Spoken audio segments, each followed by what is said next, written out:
All right, so curses. How to curse. Notice to start out with, I'm not saying don't do it. There's not an objective right or wrong in a very important sense. That it's all about context. So, number one, get your context straight. Have specific reasons why you will and will not issue a curse, because you're putting out something. And how I define curses is simply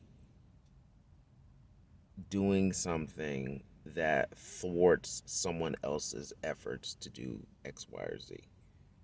Specific spell work that is designed to thwart someone else's effort for X, Y, and Z. So, you know, you might curse a rapist to never be able to rape again for whatever reason, right? And when I say for whatever reason, I'm not saying that the reason isn't so that they don't rape again, but like there's a specific reason why you're choosing this specific person to curse. Um, don't let it be for some flippant reason. That's that's stupid. You're putting excess energy out into the world for what?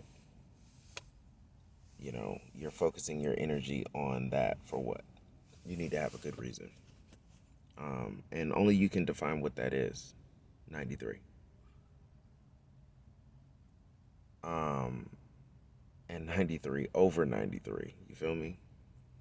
Um, so basically, the next portion, aside from the, oral, not oral, but moral considerations, is the situational considerations. What you don't want is collateral damage.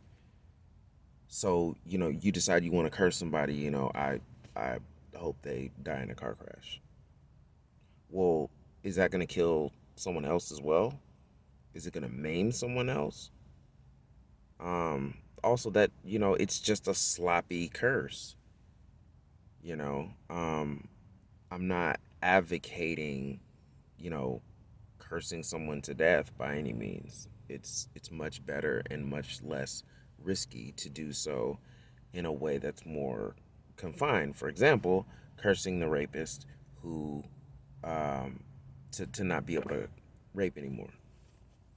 But again, you need to be even more specific than that, because you're not necessarily trying to wish them paralysis, right?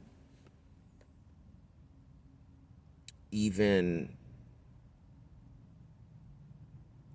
even making it so that you're, putting out there a spell to change their mind away from what you understand to be evil to something you understand to be good. In that case, though, be sure that you're right. Make sure that you do your shadow work. That's huge if you're gonna ever talk about doing any kind of curses. You need to make sure that there's no, bogus shenanigans in your own life, in your own mind. You can't just run out and do whatever you want to do like that. You um, do your shadow work. Okay. So first of all, get your moral compass straight,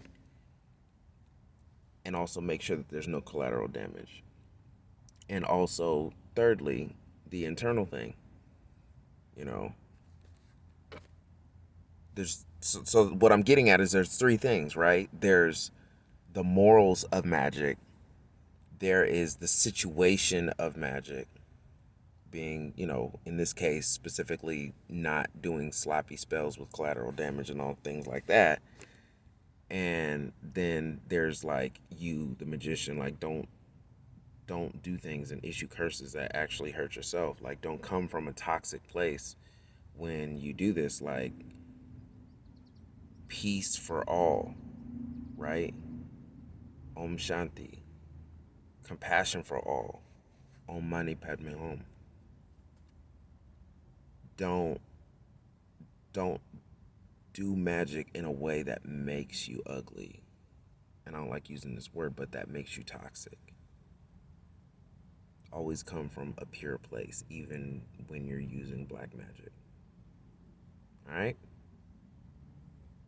So, how to curse? Curse in a moral way, according to good moral and ethical principles.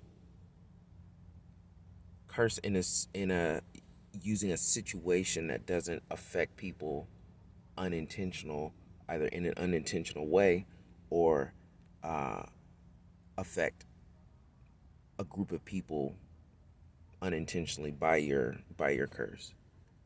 And don't destroy yourself by your curses, by your cursing. This is a tough lesson. This is a tough lesson. I'm really trying to make it clear that I'm not against cursing, but I'm not for, that is, in support of immoral cursing. It's a fine line, and it's a tough thing to talk about. But I say this from a perspective and a point of high spirituality that I'm looking to put out.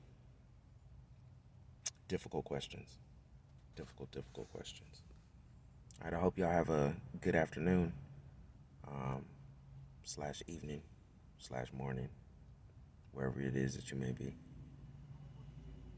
Peace and compassion, y'all. 93.